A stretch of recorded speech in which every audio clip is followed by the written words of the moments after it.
कि माननीय उपराज्यपाल महोदय श्री विनय कुमार सक्सेना जी सदन में अभिभाषण के लिए आए हैं।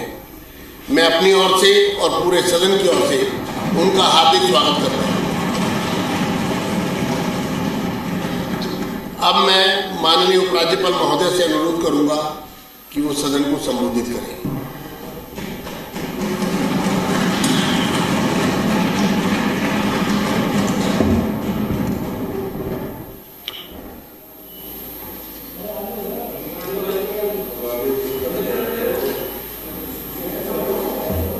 माननीय अध्यक्ष महोदय एवं सदस्यगण,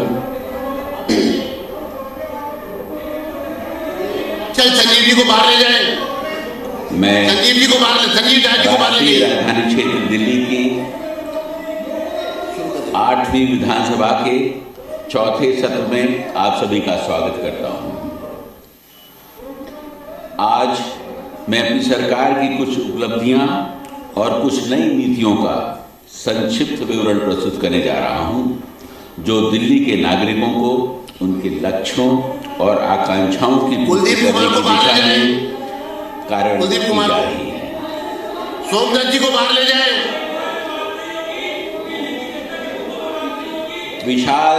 सोमदत्त जी को बाहर ले जाएं। विशाल जनता देश द्वारा दिल्ली की जनता ने मेरी सरकार और उनके संकल्प पत्र में समाहित नीतियों पर विश्वास व्यक्त किया है। मेरी सरकार इस जनादेश में समाहित अपनी जिम्मेदारियों से अवगत है और इन जिम्मेदारियों के समुचित निर्वहन के लिए कृत संकल्प है। मेरी सरकार के सम्मुख सबसे बड़ी चुनौती शासन और प्रशासन में वर्षों से व्याप्त जड़ता तथा नकारात्मक से निपटने की थी। लगभग 10 महीनों के अल्पकाल में जर्नल सिंह को बाहर ले जाइए। मेरी सरकार ने इस दिशा में अनेक महत्वपूर्ण कदम उठाए हैं। महात्मा गांधी के सर्वोदय, पंडित दीनदयाल उपाध्याय के अंत्योदय तथा बाबा साहेब के समता के सिद्धांतों के अनुरूप पिछले 10 महीनों में मेरी सरकार ने दिल्ली के सभी नागरिकों के कल्याण की दिशा में अनेक अप्रत्याशित निर्णय लिए, जिनका क्रियान्वयन जारी है। माननीय सदस्यगण, इस वर्ष सरकार ने 1 लाख करोड़ रुपए का एक ऐतिहासिक बजट प्रस्तुत किया, जो सभी 10 प्रमुख प्राथमिक क्षेत्रों पर केंद्रित है। यह प्राथमिक क्षेत्र इंफ्रास्ट्रक्चर, शिक्षा, स्वास्थ्य, महिला कल्याण, जलापूर्ति, बिजली, सड़कें, औद्योगिक विकास, इन्वायरमेंटल सस्टेनेबिलिटी तथा सामाजिक न्याय है। सरकार ने ईज ऑफ डूइंग बिजनेस के तहत व्यावसायिक प्रक्रियाओं को सरल बनाया है, अनावश्यक नियामक बाधाओं को कम किया है तथा निवेश आकर्षित करने के लिए विभिन्न क्षेत्रों में नीतिगत सुधार किए हैं। इसमें लाइसेंसिंग तथा श्रम संबंधी सुधार आदि प्रमुख हैं।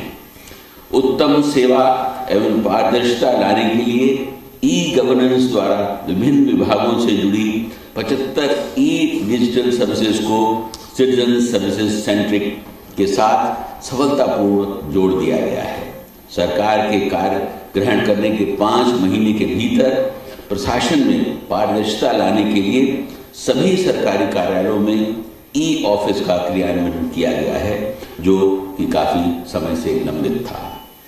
इसी प्रकार ईज ऑफ डूइंग बिजनेस की पहल के तहत शराब की दुकानों को छोड़कर सभी दुकानों एवं वाणिज्यिक प्रतिष्ठानों को 24/7 खोलने की अनुमति प्रदान की गई है। साथ ही 21 वर्षों में पंजीकरण के अनिवार्य नवीनीकरण की व्यवस्था को भी समाप्त कर दिया गया है। इस कदम से व्यापारियों को अनावश्यक प्रशासनिक प्रक्रियाओं से राहत मिलेगी। इसी के साथ दिल्ली दुकानों एवं प्रतिष्ठान अधिनियम में अन्य संशोधन के लिए भी एक विधेयक लाया जा रहा है। अग्नि सुरक्षा प्रमाण पत्र, भू उपयोग परिवर्तन, फैक्ट्री और व्यापार लाइसेंस आदि को प्राप्त करना आसान कर दिया गया है।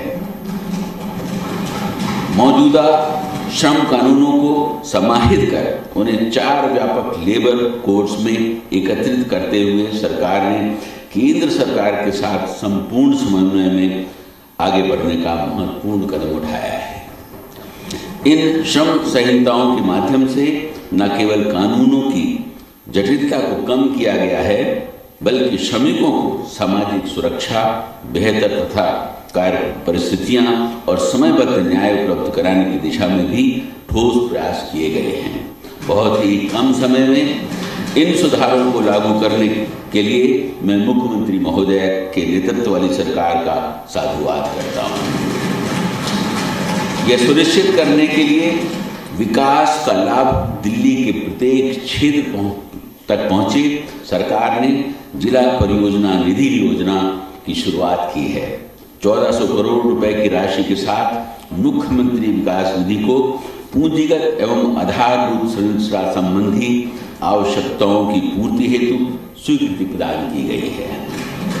माननीय सदस्यगण, मेरी सरकार ने स्वास्थ्य क्षेत्र को प्राथमिकता देते हुए अपने कुल व्यय का 13% आवंटित किया है, जो अन्य राज्यों द्वारा स्वास्थ्य पर किए जाने वाले औसत व्यय की तुलना में उल्लेखनीय रूप से अधिक है।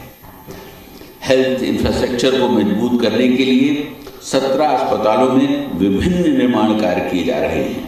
इसी क्रम में सितंबर 2025 में 5 अस्पताल ब्लॉकों का उद्घाटन किया गया है। फरवरी 2025 में नई सरकार के गठन के पश्चात स्वास्थ्य क्षेत्र में लिया गया पहला बड़ा निर्णय आयुष्मान भारत प्रधानमंत्री जन आरोग्य योजना को लागू करना है। अब तक 6,72,551 आयुष्मान कार्ड जारी किए जा चुके हैं।